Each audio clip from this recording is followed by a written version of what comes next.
What is the most important issue facing women today? That's probably a difficult question to answer in a really short amount of time. There are so many issues that are facing women today, from childcare to the workforce to health care. There are so many that are all encompassing that makes one big problem. I think, if anything, we've got to regroup and try to figure out just who we are and where we're going. I think a lot of things that are of issue today, those issues that I just meant, have become DIY issues for a lot of women, that they have to handle it themselves. And so the best thing that we can do as people, as a society, is look at how people have coped and have put together their own plans to make it work, and then take those plans and teach each other. And it's just like the old expression, each one teach one.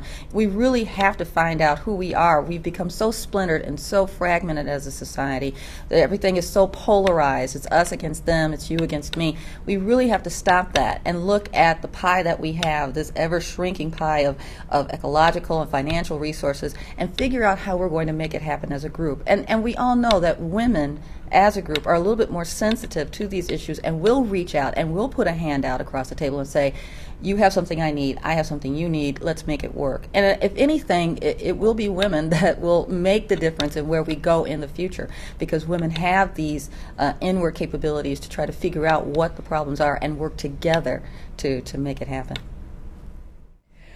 What woman has served as a role model for you in your life? I always have to come back to my mother. She's a woman who, as I find out as she gets older, says that, she never wanted to be a strong woman. She had to be a strong woman. And when my parents separated when I was 9, I think if it was her forethought to really think that, to say to my father, we may not work, but we have children, so we have to make this part of our friendship work. And it was her forethought, it was her tenacity and her strength that really made me think that there's nothing I couldn't do. And she always told me to dream big.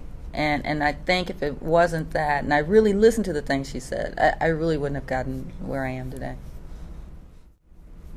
What centers you? I think the thing that probably centers me most is a strong belief in my ability to succeed. I really do believe there's nothing I can't do if I don't put my mind to it. And I always have to come back to myself for some kind of grounding and centering me. I try to build a world and a community around me that when things are tough, that I can, rely on that and bask in that. But I would say that, first and foremost, you've got to believe in yourself in anything you do, or you're not going to be grounded or centered. Who would you like to see become the first woman president of the United States, and why? That is such a loaded question that you don't want to answer it because it'll take you one way or the other politically. I'd say the woman that I want to see as president of the United States is a woman that can bring people together as opposed to polarized people, a woman who can think globally, but also see who we are in that global position, that understands that there are other countries that are growing and are starting to show their strengths. How do we work with those countries to show what we have that we can offer, and we can all collaborate together?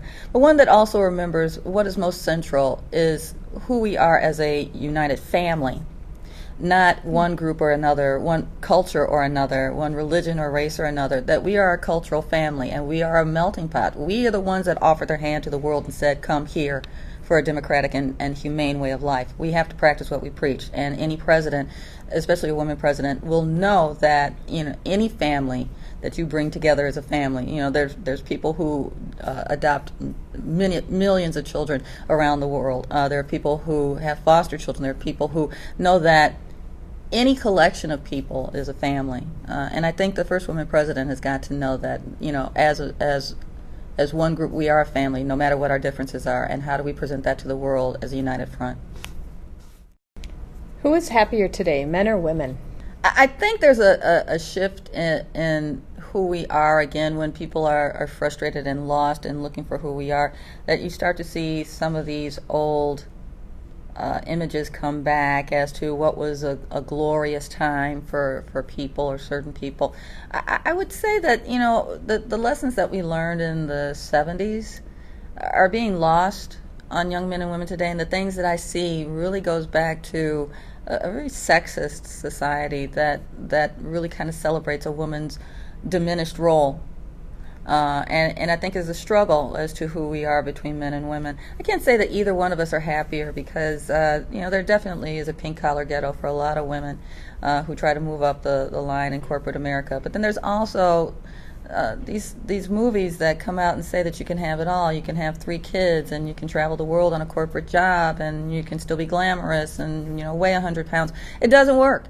So I think there's a lot of mixed messages and mixed symbols and a lot of fear as to who we are and what our strengths lie in the sexes. We need to kind of get over that because we're both in the same pot right now.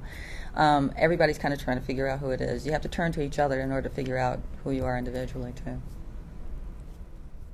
Good.